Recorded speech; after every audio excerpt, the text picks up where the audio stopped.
Informasi lainnya, Saudara, Polsek Saguling, Kota Batam menetapkan ayah kandung korban inisial RL sebagai tersangka atas kasus penganiayaan anak 9 tahun. Sebelumnya, penyidik terlebih dahulu menetapkan ibu tiri korban sebagai tersangka. Setelah ibu tiri korban jadi tersangka, penyidik Polsek Saguling, Kota Batam, Kepulauan Riau menetapkan ayah kandung korban sebagai tersangka. Keduanya diduga menganiaya bocah perempuan 9 tahun yang merupakan anak kandungnya sendiri. Penetapan tersangka berdasarkan gelar perkara dan menemukan bukti keterlibatan ayah kandung korban.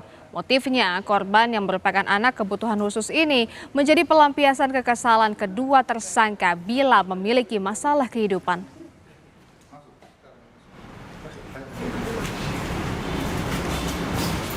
Setelah melaksanakan gelar, kita tetapkan ayahnya sebagai tersangka dan langsung kita lakukan penahanan di rutan Polsek Saguling.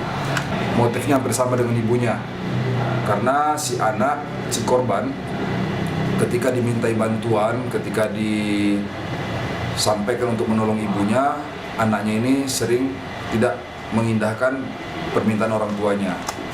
Jadi dari sana orang tuanya kesal.